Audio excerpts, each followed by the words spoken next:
Assalamualaikum warahmatullahi wabarakatuh. Mimin lanjutkan lagi cerita Raja Kegelapan Cipenya. Tapi seperti biasa, sebelum dilanjut, bantu tekan tombol like dan berkomentar juga Tuan Rena gas. Bab 1395 Pertunangan menjadi pernikahan, keluarga Ji. Mei Yan, apa hubunganmu dengan Si Bin? Ji Rongsheng menatap Ji Mei Yan dan bertanya. Ji Guangjun berdiri di dekatnya, dan meskipun dia tidak mengatakan apa-apa, ekspresinya penuh dengan kecemasan dan kekhawatiran, dan dia jelas ingin mengetahui hubungan antara keduanya. Ji Mei Yan sekarang merasa sangat malu sehingga dia tidak bisa menghadapi siapapun.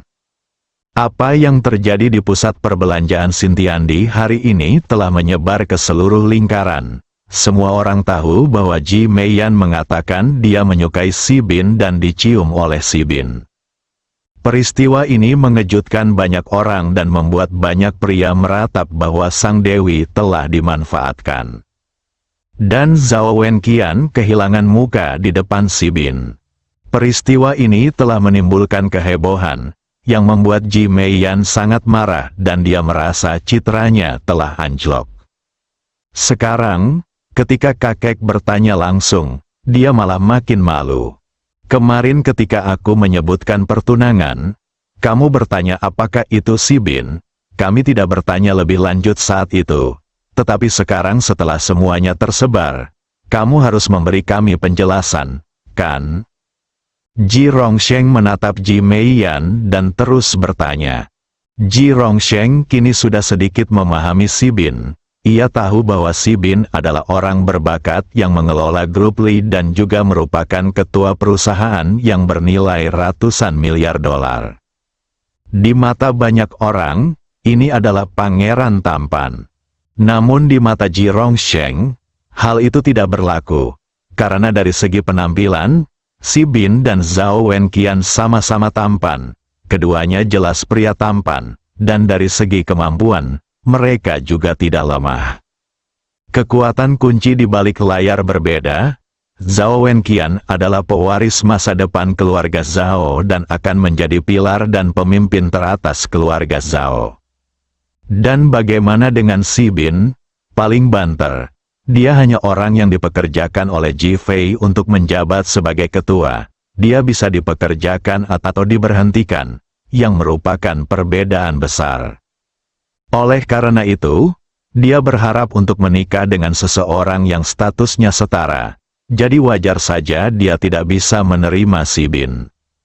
Namun, berita bahwa Ji Mei Yan mengatakan dia menyukai Si Bin dan dicium oleh Si Bin telah menyebar. Jika masalah ini tidak ditangani, akan ada masalah di masa mendatang. Selain itu, menurut kesepakatan antara dia dan keluarga Zhao, Ji Mei Yan sudah menjadi anggota keluarga Zhao. Ji Rongsheng ingin Ji Mei Yan menjelaskan dengan jelas. Pipi Ji Mei Yan memerah dan dia tidak bisa berkata apa-apa. Dia tidak tahu bagaimana menjelaskannya. Ji Guangjun juga merasa cemas. Tidak ada gunanya bagimu untuk tetap diam. Masalah ini memang seperti itu. Ji Rongsheng mengingatkan. Ji Mei Yan memikirkan telepon yang diterimanya hari ini dan identitasnya sendiri. Bahkan jika Si Bin sekarang adalah seekor babi, dia harus bertahan. Kalau tidak, bagaimana dia akan menghadapi orang-orang nanti? Berpikir tentang babi, dia merasa bahwa Si Bin adalah babi yang bodoh. Dia tidak mempercayainya lagi karena dia melarikan diri kemarin. Tepat saat aku hendak berbicara dengan kesal, telepon genggamku tiba-tiba berdering. Itu adalah panggilan yang tidak dikenalnya, jadi dia menjawabnya. Tutup telepon, jawab pertanyaannya, Ji Rongsheng berkata dengan suara dingin. Ini adalah pertama kalinya Ji Mei Yan melihat kakeknya begitu marah. Ia tiba-tiba menjadi gugup. Dalam kepanikan, tangannya gemetar dan ia benar-benar menekan tombol jawab, dan bahkan beralih ke mode hands-free. Halo Mei Yan, saya Si Bin. Suara Si Bin yang gembira namun gugup terdengar dari ujung telepon yang lain. Pikiran Ji Meiyan langsung kosong.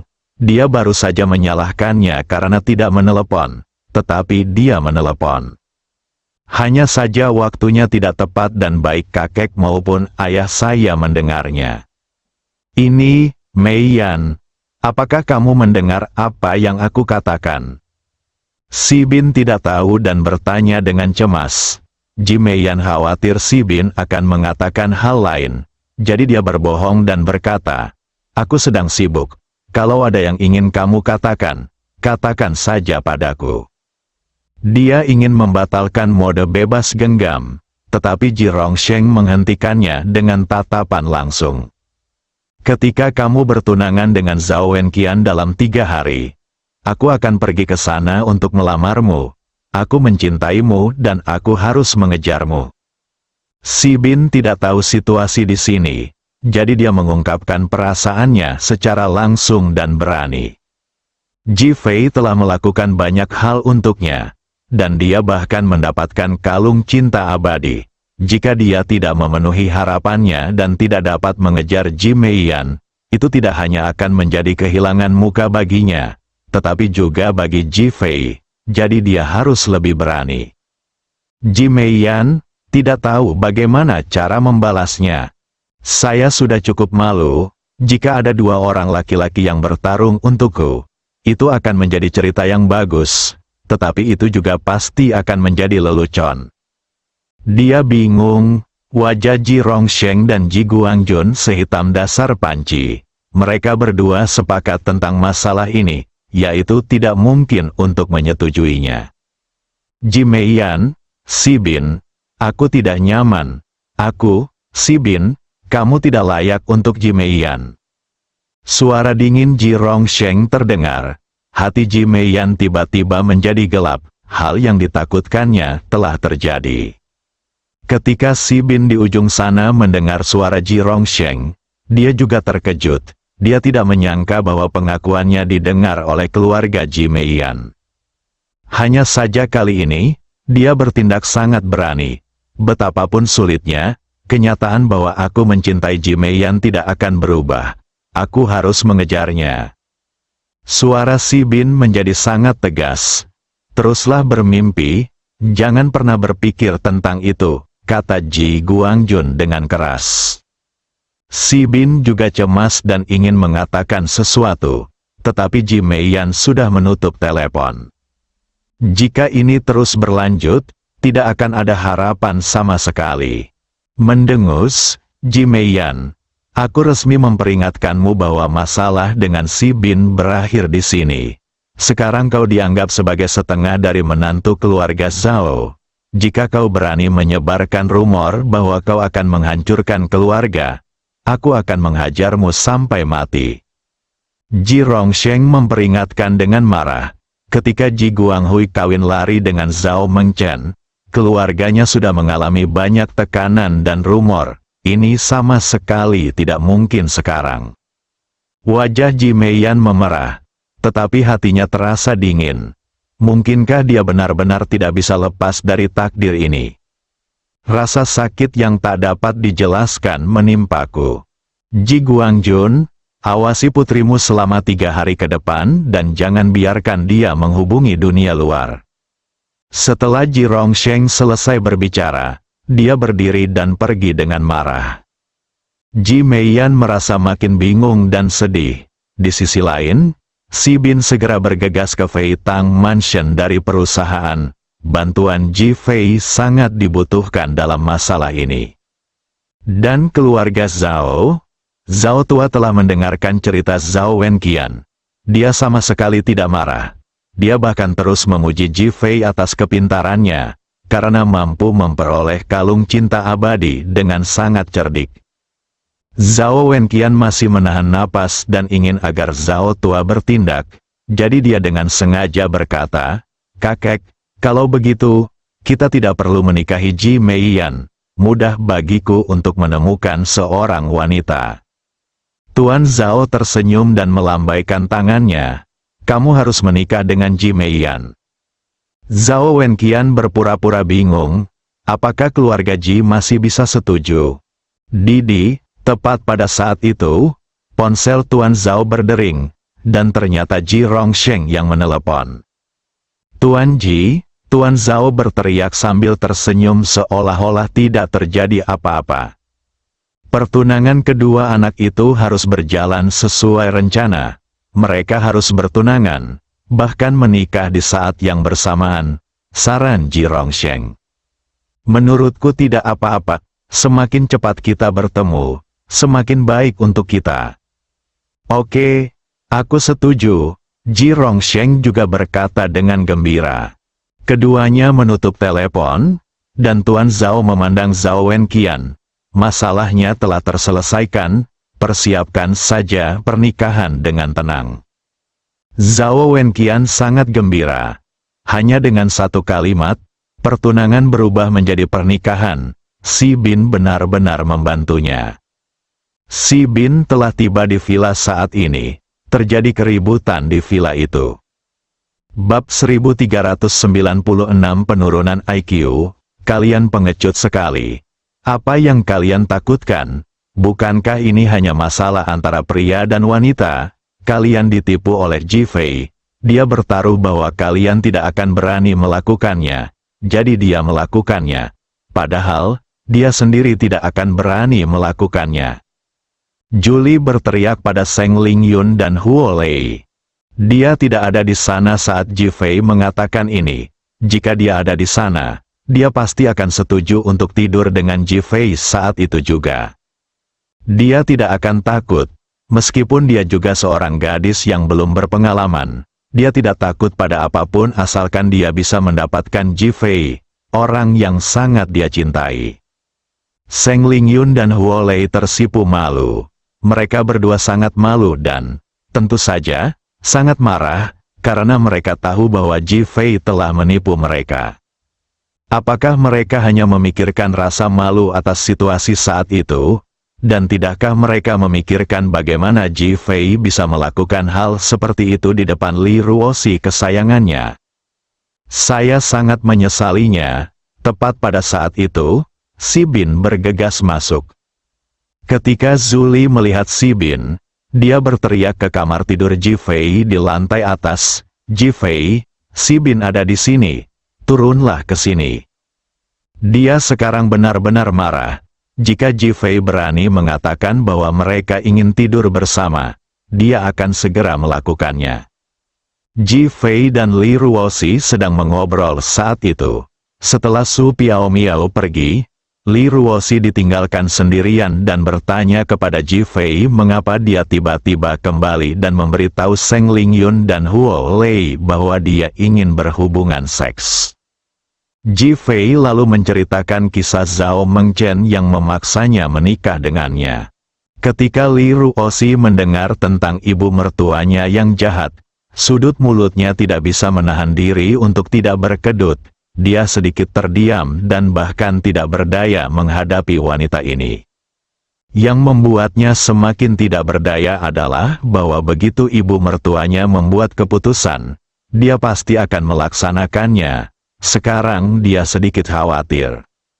Bukannya Ji Fei menerima Seng Lingyun dan Huo Lei, tapi dia tidak tahu berapa banyak wanita lagi yang akan ada di masa depan. Sebaliknya, Ji Fei merasa bangga dan mengatakan kepadanya untuk tidak takut pada apapun, karena sudah dipastikan bahwa mereka tidak akan tidur. Itu urusan mereka. Hal ini membuat Li Ruoxi merasa lega. Selain mereka, Li Ruoxi percaya bahwa Ji Fei dapat menangani segalanya.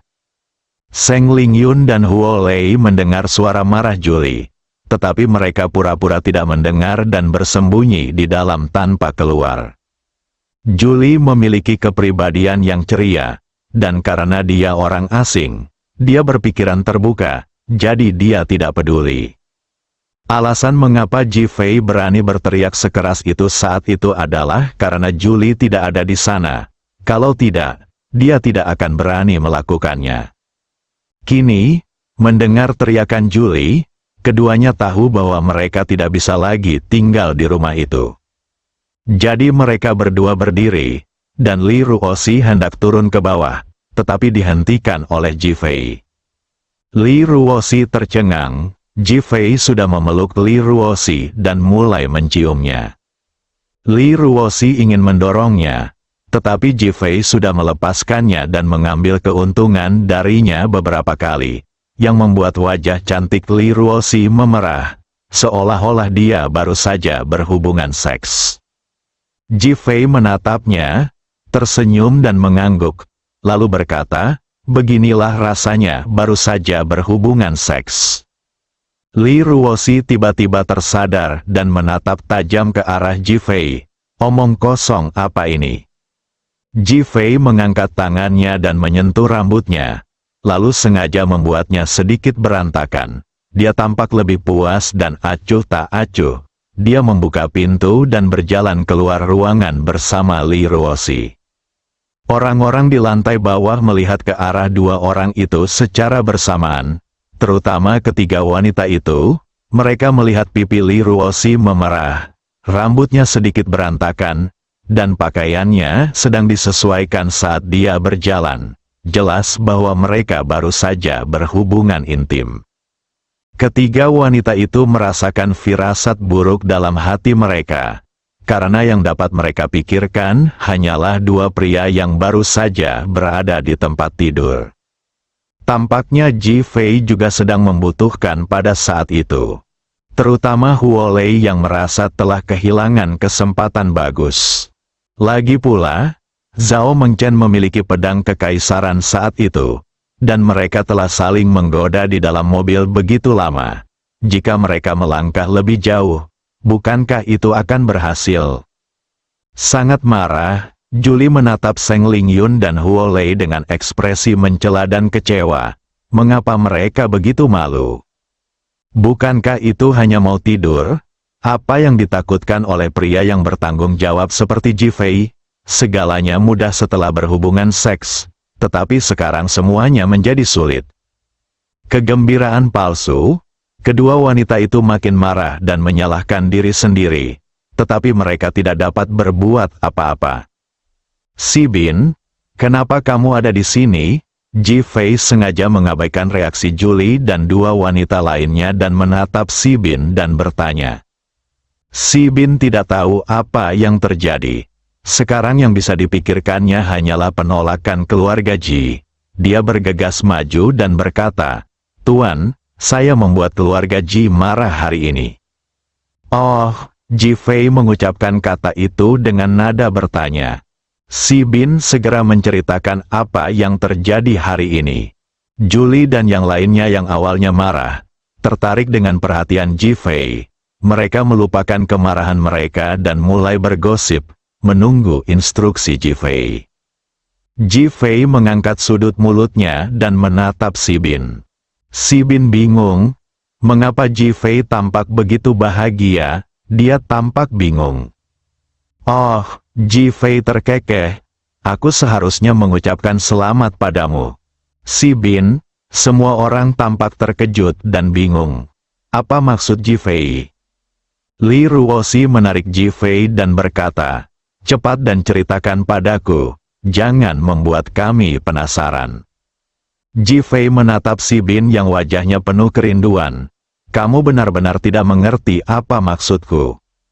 Si Bin menggelengkan kepalanya, tampak begitu menyedihkan hingga dia hampir meminta bantuan Ji Fei.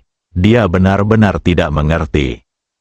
Orang yang sedang jatuh cinta itu sebenarnya orang bodoh, kecerdasan emosionalnya menurun. Ji Fei mengatakan hal yang sama lagi seperti yang dilakukannya di luar New World Plaza. Tetapi tidak ada seorang pun yang peduli dan mereka semua menunggu jawabannya. "Ji Meiyan menyukaimu."